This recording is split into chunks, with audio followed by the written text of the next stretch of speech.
off a couple of screens. Esquivel to Garcia. Off the deflection. Los Fresnos comes back and wins. Now Santa Maria will put up a three. Bang! Santa Maria! There's Warner. Here comes a headed jam. Counted for two. The field. Adios! And the Falcons win on a walk-off. And it's saved. What a game. Cortez smacked to the left. That is gone. Rafa Perez. That's my play. Off the backboard. Counting and a win. And a win.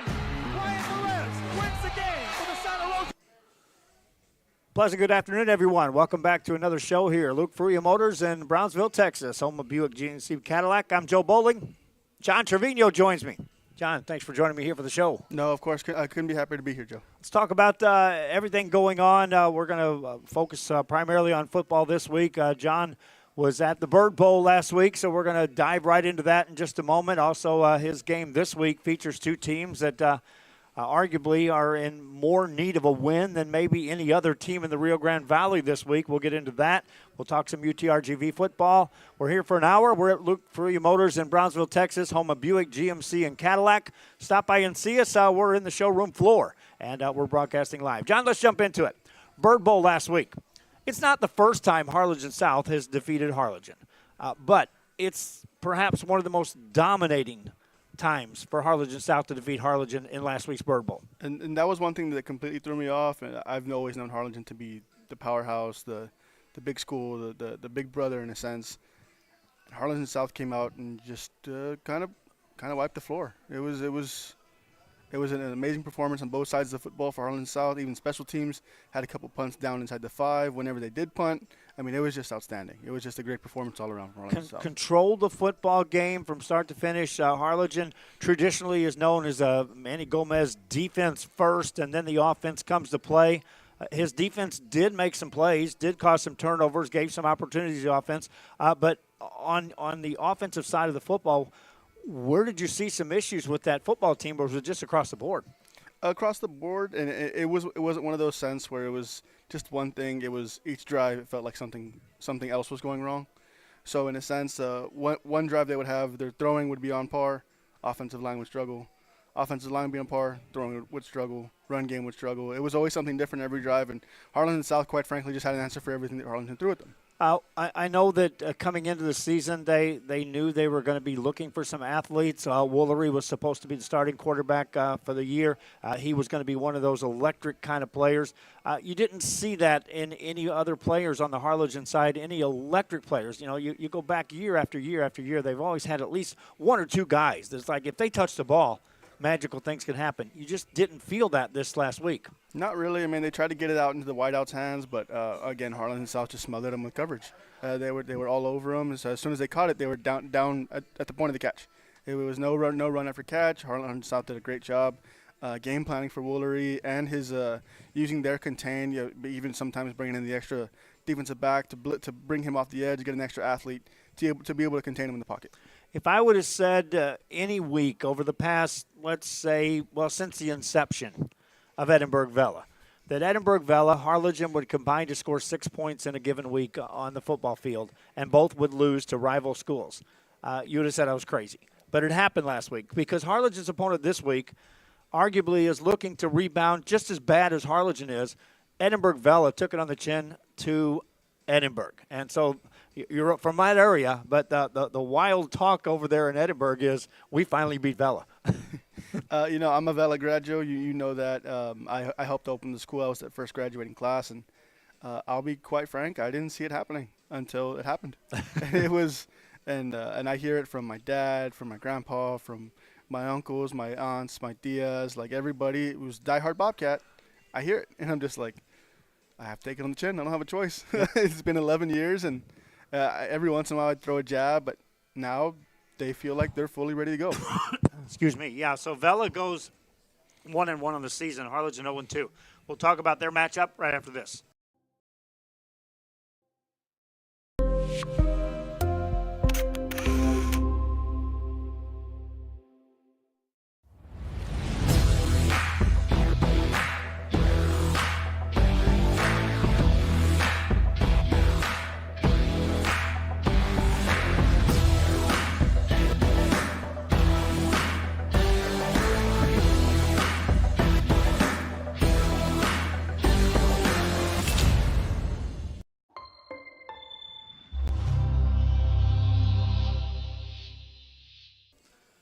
All right, back here. Sorry, dry cough has creeped in on me, and so drink more water, Joe. That was what my throat was telling me, or shut up. My wife tells me that more often.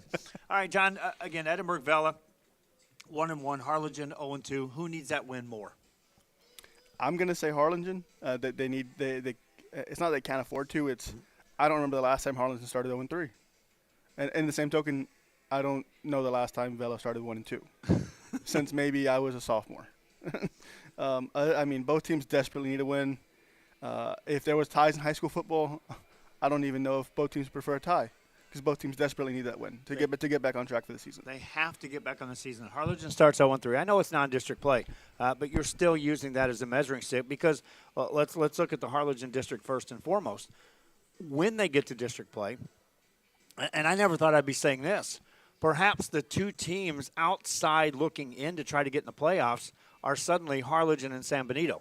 And the Greyhounds lost to Westlake. Everyone thought that would happen, and it happened the way that everyone thought it would happen. Dan Gomez scheduled that game. He wanted to get the experience. He got that. But Harlingen San Benito, looking outside at teams like Rivera, who's strong, scores a lot of points, has a chance to put the ball in the air, certainly on paper looks to be playoff bound prior to Harlingen, the way Harlingen can move the football because Rivera can score. Hannah, tough, hard-nosed football team that can also put points on the board. San Benito, Harlingen have both struggled in the first 2 weeks. So you take this game as the building block to get ready for district play, and you're looking at Edinburgh Vela. Is this one of those games that coaches just throw the slate away and say, we're starting from scratch, and so just because we've done it in the first couple of weeks doesn't mean we're going to do it anymore? We'll start on Vela. For Vela, it's got to be one of those where you have to start over no matter what because you're going to be hearing it from everyone.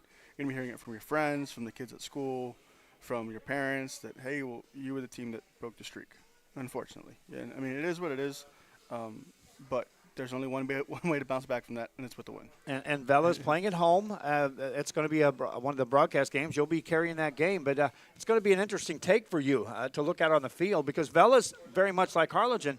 You look at the Vela team and wonder, who are the playmakers? Who are the guys that can step up and say, follow me, I'll lead us back to glory days? Yeah, no, it's one of those things where it seems like they've got the guys wide out. It's just getting them the football. And it's because there was flashes and then there was discrepancies, like back and forth, trying to switch between cues. They got to find their guy, and this is a good test because again they have to win. And it's the same thing for Harlingen. Harlingen went back and forth with quarterbacks. It was Woolery, and I can't remember the other kid's name. I apologize. But they were going back and forth. Both of them would start drives strong, stall out after the 30. I mean, both teams need to try to figure it out, at the very least, win or lose, try to figure out who your starting quarterback is for the rest of this year. And it's going to be interesting to watch, Harlingen and Vela, but that's one of our broadcast games. Another broadcast game on Thursday is turning into quite the matchup. Brownsville Veterans at home, and they're going to be one of the teams to watch. And I know PSJA North got really well last week. They looked good against San Benito. Are those two teams the top teams of the big schools in the Rio Grande Valley? Palmview sitting over there saying we're 2-0. We're coming to play Lopez this week, which is 1-1. And but otherwise, is it Brownsville Veterans, PSJ North, and everybody else in the valley? It almost looks that way already out of 2 weeks. It feels that way. Both teams seem to be in midseason form. It looks like they didn't skip a beat. Granted, both teams, when they did lose in the playoffs, they were both close games, and both teams just picked up right where they left off. I mean, both teams' offense has just been rolling. PSJ North hasn't had a close game. Brownsville Veterans hasn't had a close game. I mean, both teams, both offenses, both defenses seem to be in sync, and it certainly does feel like 1A, 1B. I was talking to some of the St. Joe guys yesterday, and they didn't seem to get as excited about it, but I certainly drew from it that St. Joe found a way to score points against Brownsville Veterans. And so on one end, you say, well, Tino schemes better than any coach in the world, so he's going to find ways. He scored the first points of that Brownsville Veterans game in that big rivalry and the huge matchup. But they scored enough points to Brownsville Veterans that I took note saying, I know the offense can do a lot of things, but if Brownsville Veterans is going to hang their hat on we can score a bunch of points, playoff bound. John, you know what this is all about. You can light up the scoreboard down here, but you start taking on Laredo, Corpus, San Antonio teams, the defense had better be able to shut some people down. And they didn't show last week that they could shut St. Joe down for big periods of that game. Yeah, I mean, when I saw the score, I quite frankly, I was a little lost because, I mean, we had some conversations. And Brownsville Veterans, it seemed like it was going to be just a point for them that they were just going to steamroll like they had been before. And, again, the score doesn't really show how close that game was. But, I mean, for St. Joseph to come out in the year after they lost, you know, their big lineman to UTEP, they lose Claudio Torres to UTRGV. Like, they lose their humongous dogs, and they come out and put up 30-plus against a very, very good Brownsville Veterans team. It's an excellent stepping point.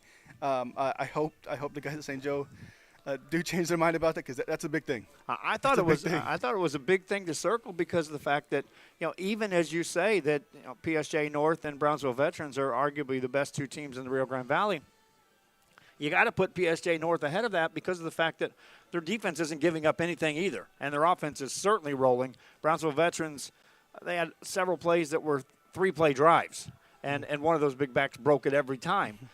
So they're like, we can score against anybody, anytime, and I believe that.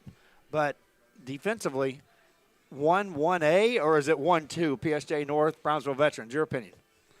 Defensively, I mean, based off the scores, it would be 1 and 2. But again, it feels like when they ran into each other a couple years ago, it felt like PSJ North was just a team all above. No one even smelled a chance, and all of a sudden Brownsville Vets just came out and kind of beat the brakes off of them. Yep. So it does feel like it's just one of those years where it's just a collision course. Yeah, one of the things about the Brownsville Veterans offense is that when it's rolling, they're not breaking off 60, 70-yard runs. They're rolling with 4, 5-yard possession, ball control games, and their offense becomes a defense because the other team doesn't get on the field, and they're having to chase points every time. Mm-hmm. And so they use the offense to be a defense, but not with big plays. No, and honestly, it's a very good scheme, and you see it a lot. We see it out of a team out of Edinburgh right now with Economides. They would have put 78 in Porter last week, but it was the same style of offense: 3-4 yards, 3-4 yards, 3-4 yards, and all of a sudden the big one. Yep. Come back, get a stop, 3-4 yards, 3-4 yards. So by the time the third, fourth quarter rolls around, you're dog tired. You're dog tired, and it's an ugly feeling when you're trying to do the best you can, and they seem to be fresh as a daisy, just running right by you. So talk about that Economides team, because Edinburgh North is down. They got beat by Vela pretty handily in the first week. But Economides, they're rolling. The loss by Edinburgh also opens that up, too. Now the Jaguars are saying when we get them, we can go after Vela, too. And the Jaguars are a little more saltier than years past. Oh, no, Coach Salas has done an excellent job ever since he became the permanent head coach there. And he's a personal friend of mine. I've known him since I was at least 12. Believe it or not, Joe, before I played linebacker, I played quarterback, and he was the one who taught me how to read defenses and everything. So he's a personal friend of mine, really good family friend, and he's done an excellent job with that staff, with those kids. And no, he's doing an excellent job. I mean, last year they looked okay. There were a bunch of sophomores, a bunch of juniors. This year they're juniors and seniors, and they seem to be answering the call. So they're going to also believe that they can go beat Vela when that happens. I wouldn't doubt if they're trying to book Vela non-district next year.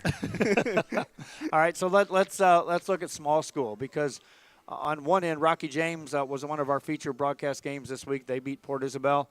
Port Isabel's kind of taken it on the chin a couple of weeks in a row by some teams that are pretty solid in the small school. But is it Rio Hondo, or is it that Lyford team that is like the front runner right now in the small schools? They both played both teams played Port Isabel, and in week 1, Lyford edged it out in overtime on Port Isabel going for 2. So Lyford able to get the stop in overtime. They win that ball game. They play Rio Hondo. Rio Hondo beats them pretty solidly. That one road. It's Rio Hondo, Lyford, and Raymondville. Those 3 schools, when they play each other, good luck. Yep. Good luck. Because Raymondville's sitting there saying, you know, we can play with them. That Raymondville-Lyford game is going to be huge. The Rio Hondo game is going to be huge. Those are 3 teams that, when playoffs are talked about later on in the season, all 3 should be in contention to be able to make a run. Mm-hmm. And so we'll take a break. When we come back, can't talk football in the Rio Grande Valley without talking about UTRGV, and I'll give my perspective on the road trip, A&M Prairie View, and John Trevino has plenty to say about UTRGV as well. We're at the Luke Fruia Motor Show in Brownsville, Texas, home of Buick, GMC, and Cadillac. Come see us. We're here every Wednesday from 2 to 3. We'll be right back with more after this. Want to cut the cord and still stay connected? Now you can with the free Valley Central Plus app. Download it today. Streaming now on Roku, Amazon Fire TV, and Apple TV. No antenna, no hassle, no subscription. Just local news, weather, sports, entertainment, and original content from the 956's most reliable source. Valley Central Plus. Now streaming. Download today.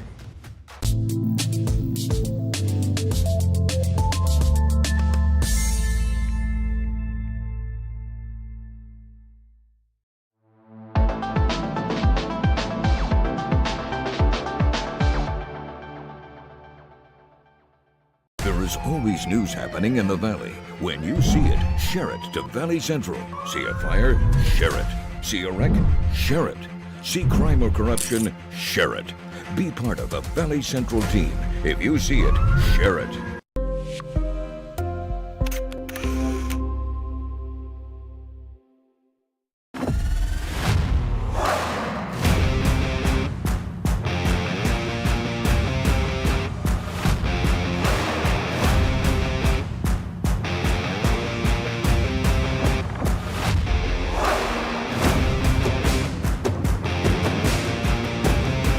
Time to take a new look, and maybe your first look at Buick.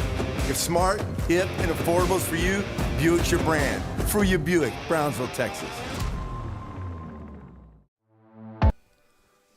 Back here at the Luke Fruia Motor Show on a Wednesday, I'm Joe Bowling. John Trevino joins me here. And again, John, there's no way in the world to talk football in the Rio Grande Valley without talking about the D1 program that is hot enough that later on this afternoon, I'll be talking on a podcast from a group out of Atlanta, Georgia, who reached out and said they've reached the levels of being talked about in college football as a new program and up and coming and running.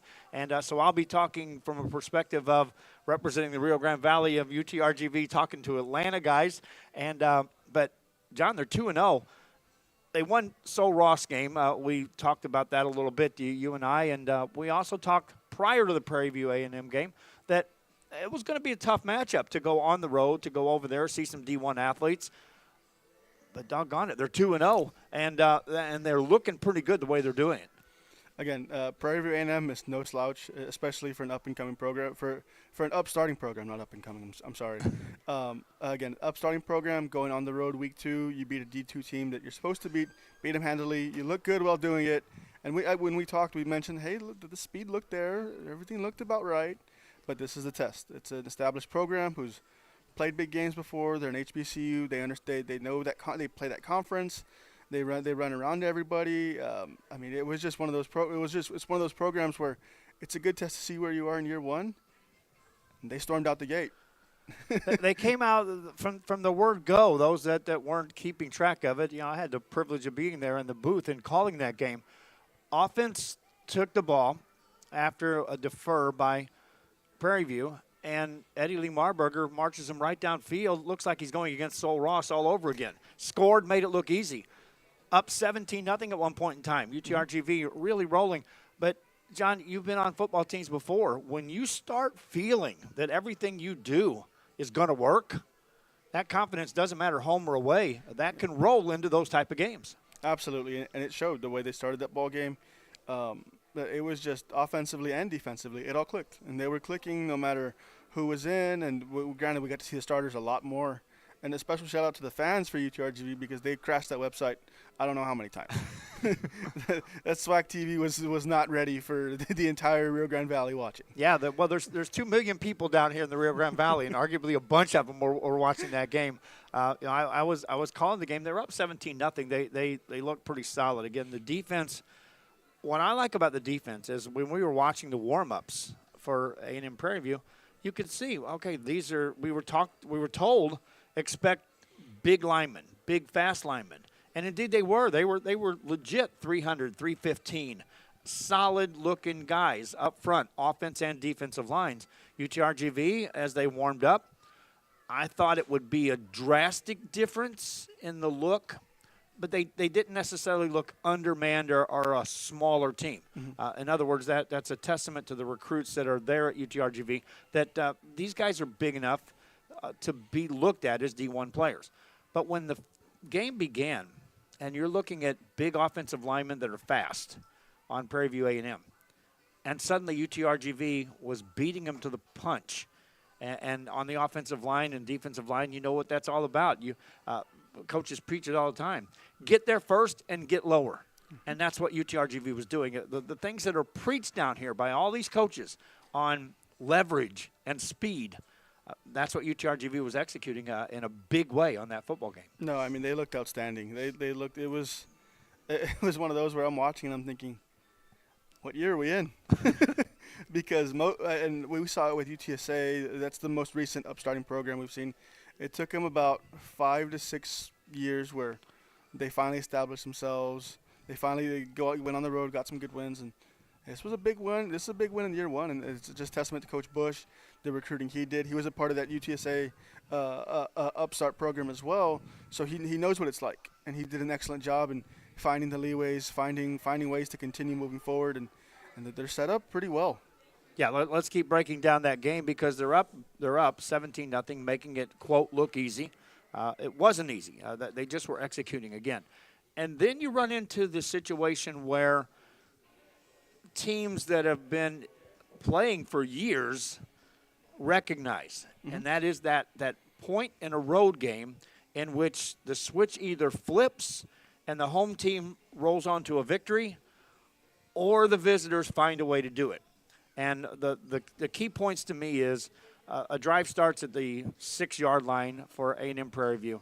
They go on this sustained drive, which is assisted by some penalties, assisted by some conversions on third down, a conversion on fourth down, a miracle catch by a wide receiver who dribbles the ball off the back of a defender at the 2-yard line, and then they use a couple of tush pushes to get it in for the eventual touchdown. On the clock, as I was managing the clock on the breaks for the radio station, it was nearly 40 minutes that the defense for UTRGV was on the football field, did not come off the field. The only time guys were coming off the field is when they were cramping up and the substitutions were coming in. And I made mention during the broadcast that week one, we saw Sol Ross substitutions coming in because of the fact that the score was big. Mm-hmm. Here, you're looking at substitutions coming in, not necessarily because coaches wanted to get another player in. They had to put another player in because of the conditioning and the field conditions. And again, John, you've been on the football field, but dare say if you were on the field and you were playing defense for 40 solid minutes, you get kind of tired. Oh, absolutely. And as you were explaining that to me, because I was working that night, and so I didn't get to watch the full game, but as you were explaining that the defense was on the field for 40 minutes, it's a back-breaking drive in all reality. It's one of those where you just can't wait to get off, and you're hoping for a stop. They come down and score, 3 and out from the offense, another long drive, and all of a sudden your defense is on its heels, gasping for air, looking into the clouds, trying to grab anything they can. I mean, it's backbreaking. That's what it is. So you're in that venture of the game that again, we were talking about that says, here's the point where the home team can take control of this, or here's the team that says we're going to find some character, we're going to win this game on the road. UTRGV put the offense back on the field. Eddie Lee Marburger did his thing, went on his own 94-yard drive. Literally carried that football team a couple of times, including some big carries, but found a way to score a touchdown and retook the lead, which is, John, you can go 2 or 3 years in a program before you start notching those type of events. But it happened here on the road, and then the defense forces a turnover, get the ball in their hands. Eddie Lee Marburger converts on that final run, which was amazing to see Eddie Lee. Because I had said it during the broadcast. It's like, yeah, coming in, we were told, watch out for the quarterback for A&M Prairie View. He's 6'4", 220. He's fast. He can use his legs. He can use his arm. Their backup's also 6'4", 215. Well, guess what? Eddie Lee Marburger listed at 6'4", 220. And UTSA's got to be kicking themselves that they let Eddie Lee Marburger get away. Again, this is going into the recruiting of Coach Bush. When he was able to recruit Eddie Lee Marburger, it's a guy who's established himself. It's a guy who understands what it's like to play at the Division I level. Started multiple games at UTSA. He's able to come home, kickstart the program that I'm sure that he wishes was there when he was a senior in high school. Because in all honesty, that's probably where he would have gone. Because it is nice playing for your home team and everything like that. So he does an excellent job in the leadership that he's brought forward, especially reading and hearing some of the players talk. The leadership he brings, everything he brings, all the intangibles he brings it's a different type of player. Yep. Well, another thing about UTRGV is the fact that their fans arrived first at Prairie View A&M, and they arrived more than the Prairie View A&M fans did. They outnumbered them in the stands. And John, in Week 1, it was crazy over there in Edinburgh for Week 1 game against Sol Ross. Dare I say, they may be tailgating already on a Wednesday to get ready for this Saturday kickoff, because this place is going to go through the roof on supporting this team. I'll tell you what, that first weekend, usually for those games, the away team buses get to park in the parking lot. There was no space. they had to come park at the movie theater that I work at, and again, just looking at everything from my friends that are at the tailgate, they were there since 8 o'clock in the morning. The game started at 7. Yeah. I mean, it was just insane. If you thought no one would support them, you got the wrong people. Yeah. Everyone's out there in full force. And now it's a situation where you've won 2 games, and the next 2 games at home are winnable football games. I'm not saying anything's a guarantee in Division I athletics, because it's not. College football is that crazy that just when you think you're going to go beat the brakes off of someone, that doesn't happen. But on paper, the next 2 games are winnable. Then they go on the road to Louisiana. It's now one of those, you can look at a 5-0 team to start this season. And there are some good teams in their conference, and don't kid yourself. People aren't looking at them yet and saying they're a favorite to win that conference. But, John, the confident level of winning these 2 games and now having a chance to win the next 3, by the time they get to those big games on their schedule against these seasoned, veteran, big-time teams, and in some cases ranked teams, UTRGV just might have enough to say, we don't care what year it is, we're ready to play. And honestly, that's exactly the approach they took this past weekend. As again, you said they went down 21-20. It seemed like everything was lost, and Marburger leads that drive with a couple of grown man runs, and even wanted to put the game away. I mean, it was just the leadership, the way they all follow Coach Bush and his staff. It's crazy to see it in year 1. And people that didn't watch him in high school, John, you and I were lucky enough to get to see him in high school. This isn't a surprise to me to see Eddie Marburger executing plays at a high level, because at the high school level, he was doing that. He was trying to carry some teams from Sharyland Pioneer to some big-time glory days. Mm-hmm. And so I don't think this is any secret that Eddie Lee Marburger, to you and I, is doing this at the college level. And man, he's got a few years to play at UTRGV. The recruiting level has got to say, get some wide receivers. I want to go play for that guy. No, it is extremely exciting. I mean, we were covering him when he was a senior, and he led the Pioneer to the state quarterfinals. And you can everyone can say, oh, like, well, he had help from his receivers. Yes, but he puts the ball where he wants it, when he wants it. And if he wants to, he'll show you just how much he weighs, and he'll run right through you. He did it multiple times in that state quarterfinal run. Him and his coach, Coach Galindo, they did an excellent job pairing together. He's just a Valley legend, and if he's able to bring this UTRGV football program from an upstart to an established program in his first couple of years, there's no doubts. John, what do you think it's doing to the players at the high school level here in the Rio Grande Valley? Because you were part of some special teams with Edinburgh Vela, but you didn't have a Division I program sitting in your backyard that you could be dreaming of getting to play at sometimes. Do you think that's going to change the atmosphere of the high school athletes, and not just saying we want to make it to round 3 of the playoffs and maybe get to a round 4 game? Now they're saying, I want to play Division I football. Do you think the atmosphere is going to change here at the high school level? I think we started to see it last year. I mean, even though they weren't playing last year, they were still recruiting. They were still actively recruiting. We've had a couple kids from PSJ North go over there, a couple kids from Brownsville Veterans go over there, a couple kids from St. Joseph go over there, a couple kids from Vela go over there. So you've already starting to see the tide turn into all of a sudden some of these Valley kids are getting recruited to play Division I football. Nathan Huerta comes back from Texas State, and he's established himself as the big hoss in the middle. Yes, yes. And I think that's going to be the norm, is that we've had talent here in the Rio Grande Valley year in, year out. There's talent, and there's teams that come down here and pluck a couple of guys out if they can talk them into leaving the Rio Grande Valley. That's always been a difficult part of the equation.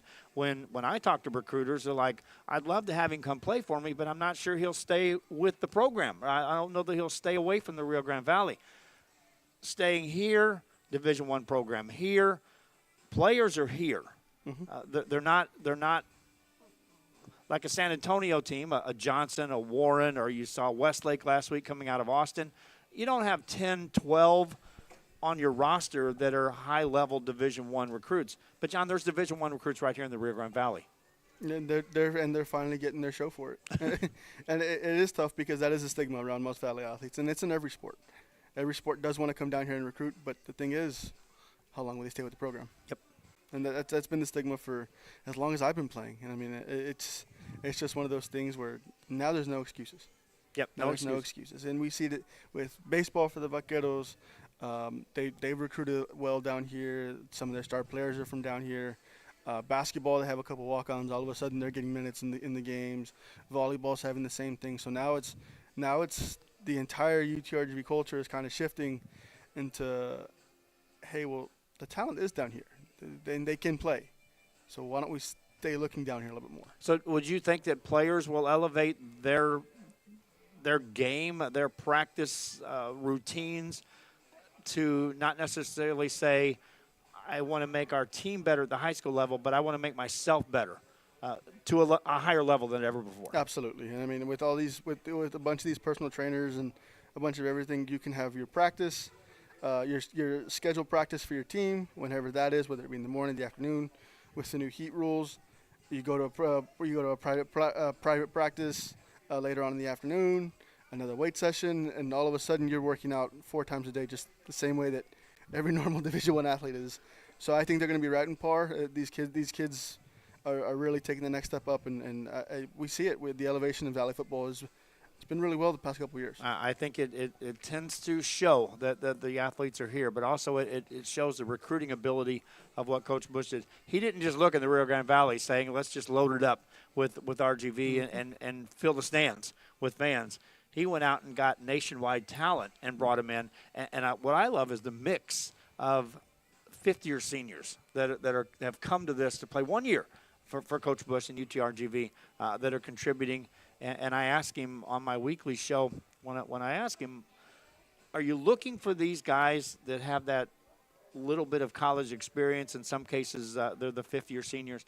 Are you looking for them to lead or carry your football team? Mm-hmm. And he's like, I'm looking more for them to lead my players into positions to be able to where they can all carry the team. And I think that's a testament, undersold, that Coach Bush put this team together. This is a jigsaw puzzle that comes from all across this nation to land here in this valley. Yeah, again, all those transfers that he did bring in out of the transfer portal. He even got some late summer that you see their names on the roster, and they're getting some playing time. But again, it's him, his staff, the leadership group that he has. It's outstanding. Yep, it is just outstanding. Again, I think they'll probably be tailgating today. It's a Wednesday.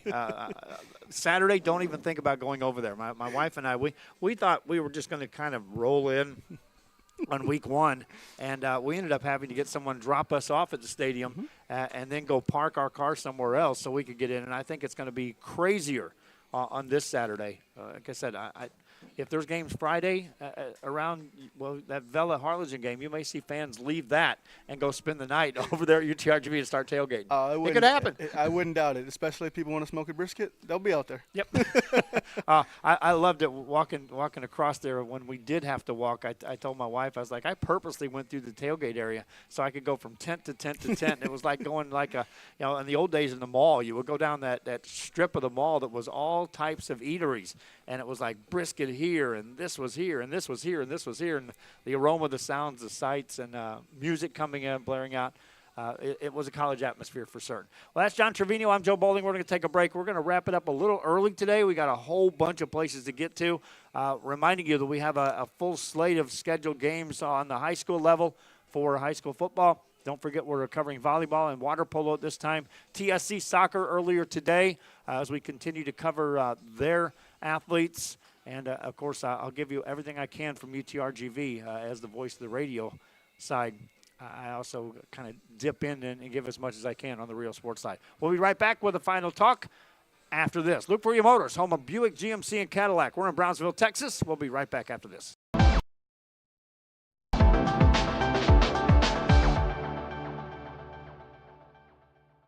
I'm not Judge Judy. Duh. But I've worked with her for years, and she's a real sweetheart. I eat people like you for breakfast. Judy is back with all new cases. Have you lost your mind? Judy Justice. Weekdays at 3 and 3:30 on CBS 4.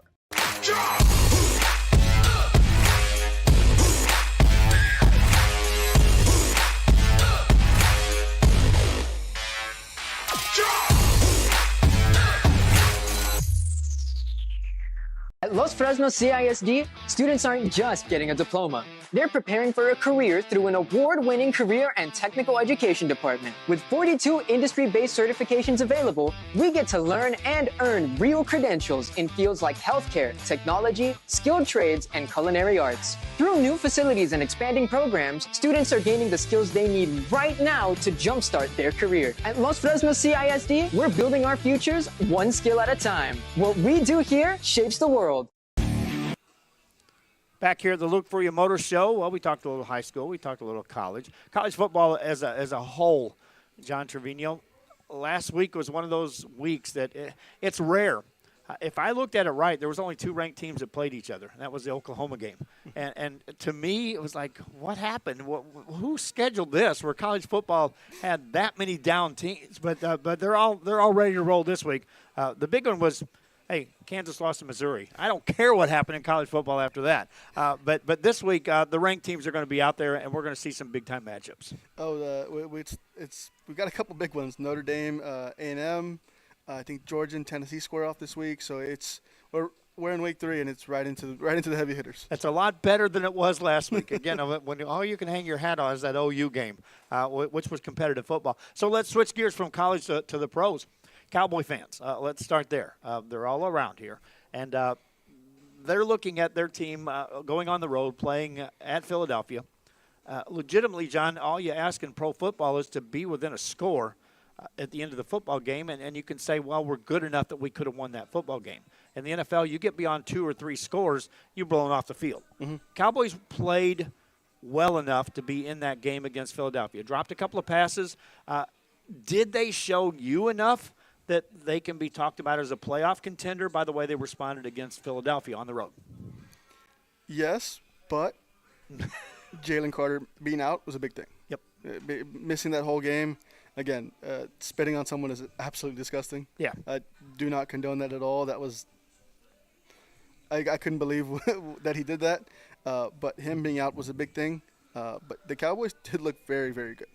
Dak Prescott looked like Dak Prescott. I know everybody loves to give him that he's this bad player. He's a top 10 quarterback. He showed it. He showed it that night. He was wheeling and dealing. And the running game looked better than I expected for the Cowboys. Javonte Williams. Yes. Yeah. I had drafted him in fantasy just in case, and good call. Turned out well. my nephew or my grandson took that as well, and he's like, I got this Williams guy. What do you think? And I'm like, keep him in your lineup this week. See what happens. And then he kept carrying. And he's like, wow, that was a great pick, wasn't it? And I was like, yeah, it was a good pick. But if they establish a running game, that's going to make Dak even better. CeeDee Lamb's not going to drop those passes. I know that he got all of the avalanche of the fans coming at him on the drop passes. Indeed, they were drops at the wrong time of the football game. But, again, you went up against a defense that their big dog wasn't in there. But, again, they still played they played to the whistle. Like, they played till the clock hit 0, and they looked outstanding. That offense is going to be very scary this year. Any surprises that you saw in the NFL game? Again, I'm not a Baltimore fan, so I was one of the happiest guys in the world watching that football game as they crumbled against the Bills. I don't know that the Bills are better than Baltimore if they played them 5 times, which they want to replay them anyway, according to some calls. But were you surprised at the way that one turned out? Very. Yeah. Very. Okay. Very surprised at Derrick Henry fumble. I could not believe that. Ed Oliver, don't get me wrong, he's a man amongst men. Yep. And he showed just every ounce of strength to rip that thing from the Derrick Henry. Yep. So just an excellent job defensively from him. I mean, we knew that Buffalo needed a couple guys to step up, and they needed Oliver to step up. He did. They paid him to do that, and it's exactly what he did. Does it make Buffalo a better team coming into week 2, or does it make Baltimore a more dangerous, hungry team coming into week 2? We'll probably see Baltimore run up the score a little bit this week. Okay. Now, any surprises on the let's talk Steelers. Were you surprised at how Aaron Rodgers presented himself for the Steelers this week? Yes and no. Okay. Because it's still his name is still a household name. I don't think he can carry that the rest of the year. But he came out and showed the Jets, hey, you thought you could do this to me and get away with it? Cool. Have this. Chiefs lost. Is the Chiefs, is that a signal that the Chiefs are now suddenly not the Chiefs that we've grown to know the last couple of years? Need some help coming back at receiver. Rasheed Rice being out is definitely a big thing. Losing Xavier Worthy is going to be big the next couple of weeks. So look for them to rely more on Pacheco and trying to get the ball to Kelsey more. Any other surprises in the NFL game that came out? Your week 1 thoughts? Texans offense. Did not expect that. He's wearing it. Did not expect only 3 field goals. The Rams are a very well-coached team. They're a very good team, and they were arguably 1 play away from knocking off the Super Bowl champs last year in Philly. So they're a very good team. I've tried to rest my case that LA's a good team. People aren't having it. They just say the Texans suck. They do. Absolutely. They clearly say it. All right. Well, I didn't script him on anything here, but he's handled it, folks. He's handled the questions on the high school level, college level, pro level. Anything you want to close this show out with, sir?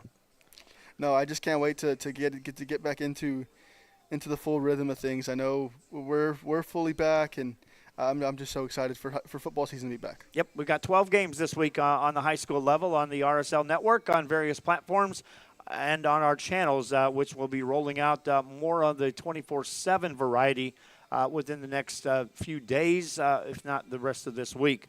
But we got plenty of coverage for you. I counted them up, 52 games that we're doing this week alone on the RSL network between volleyball, water polo, football, and soccer. So hope you enjoyed this Luke Fruia show. I'm Joe Bowling for John Trevino. For everyone back at home listening in or watching this game, watching these programs, make sure you tune in. We're the RSL Network from Luke Fruia. So long for next time. And I've got my plan. I say lob it to Ryan Perez in the paint off a couple of screens. Esquivel to Garcia. Off the deflection. Los Fresnos comes back and wins.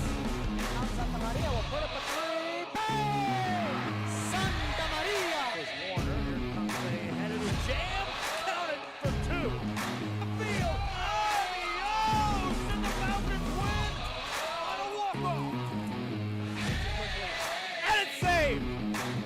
What a game. Smack to the left. That is gone. Lob for Perez. That's my play. Off the backboard. Count it and a win. And a win. Ryan Perez wins the game for the Santa Rosa Warriors, and they go nuts and